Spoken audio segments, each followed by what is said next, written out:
Welcome to Spotlight TV. I'm your host, David. In this video, we turn our spotlight onto the Southern rock icon, Gregg Allman. But before we do, I want to give a big shout out to Charlene Kidd Harrison for suggesting this video.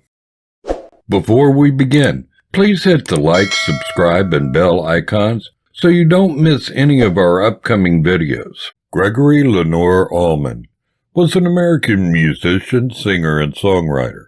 He was known for performing in the Allman Brothers Band.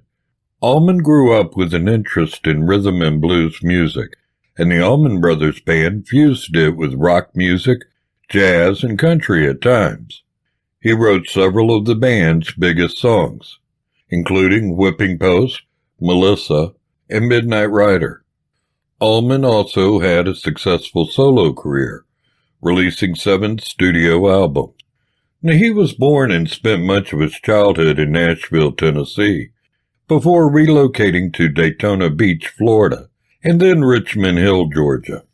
He and his brother, Duane Allman, formed the Allman Brothers Band in 1969, which reached mainstream success with their 1971 live album at Fillmore East. Shortly thereafter, Duane was killed in a motorcycle crash. The band continued with Brothers and Sisters, 1973, their most successful album. Allman began a solo career with Laid Back the same year, and was perhaps most famous for his marriage to pop star Cher for the rest of the decade. He had an unexpected late career hit with his cover of the song I'm No Angel in 1987, and his 7th solo album, Low Country Blues, in 2011, saw the highest chart positions of his career. Now, throughout his life, Allman struggled with alcohol and substance abuse, which formed the basis of his memoir, My Cross to Bear, 2012.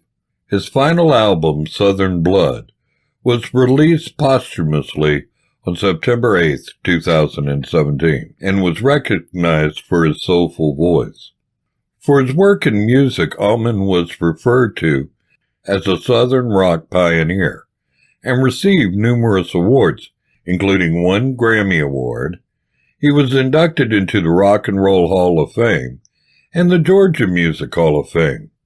His distinctive voice placed him 70th in the Rolling Stone list of the 100 greatest singers of all time.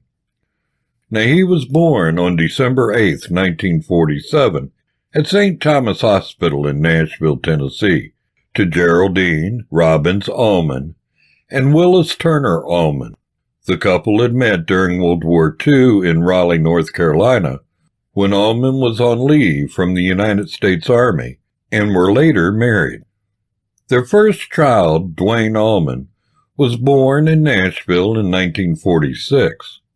On December 26, 1949, Willis offered a hitchhiker a ride home, and was subsequently shot and killed in Norfolk, Virginia.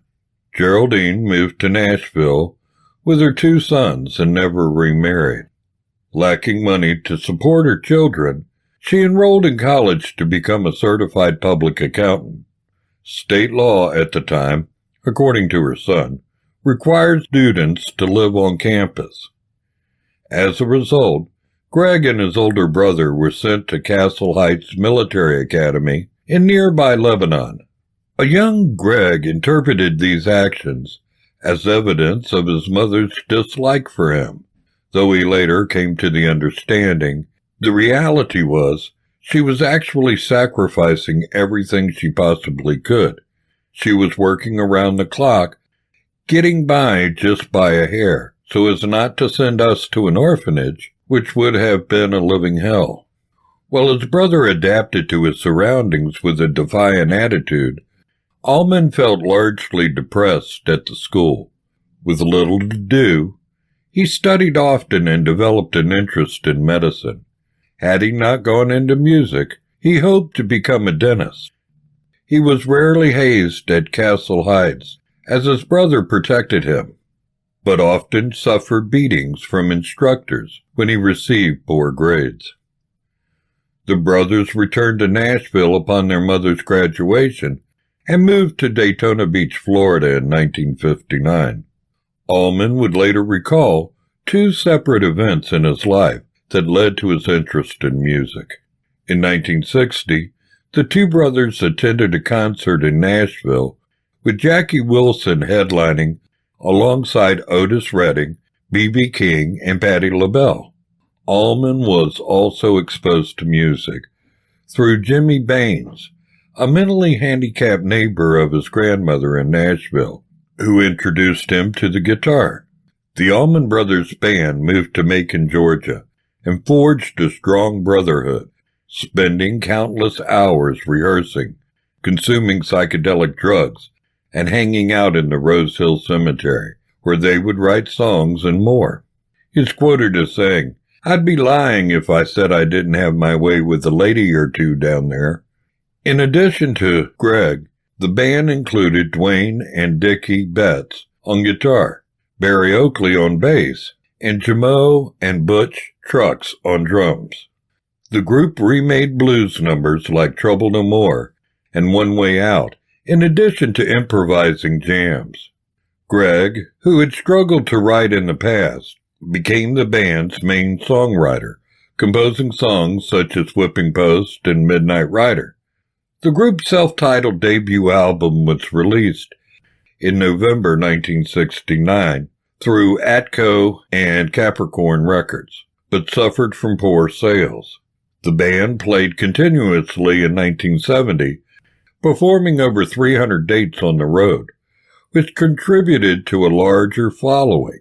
Their second record, Idlewild South, was issued in September 1970 and also received a muted commercial response.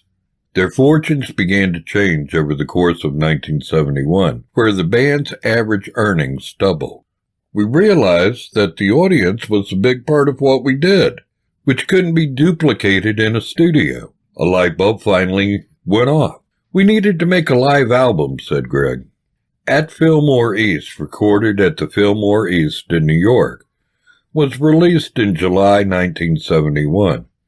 At Fillmore East peaked at number 13 on Billboard's top pop album chart and was certified gold by the Recording Industry Association of America that October, becoming their commercial and artistic breakthrough. Although suddenly very wealthy and successful, much of the band and its entourage now struggled with addiction to numerous drugs. They all agreed to quit heroin, but cocaine remained a problem. Now, Gregg's last conversation with Dwayne was an argument over cocaine. Gregg took some of his brother's supply and later denied it when accused. In his memoir, My Cross to Bear, Gregg wrote, "I have thought of that lie every day of my life. Told him that lie, and he told me that he was sorry and that he loved me." Dwayne was killed in a motorcycle accident on October 29, 1971 in Macon. At his funeral, Gregg performed Melissa, which was his brother's favorite song. "I tried to play and I tried to sing, but I didn't do too much writing." In the days and weeks that followed, I wondered if I'd ever find that passion, the energy, the love of making music, he remembered. As the band took some time apart to process their loss, At Fillmore East became a major success domestically.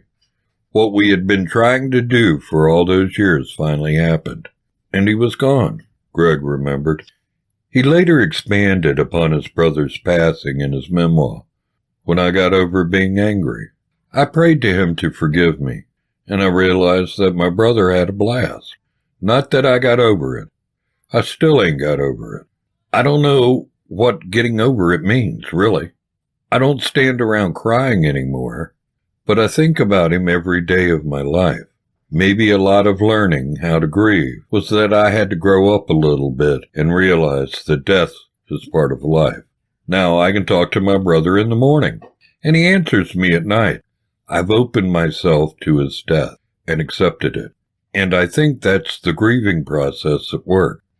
Now, Gregg Allman died at his home in Richmond Hill, Georgia, on May 27, 2017, due to complications from liver cancer at the age of 69. Okay, that's the end of our video. I sure hope you enjoyed it. If you like this type of video and want us to keep producing them, please like and subscribe. And as always, thank you very much for watching.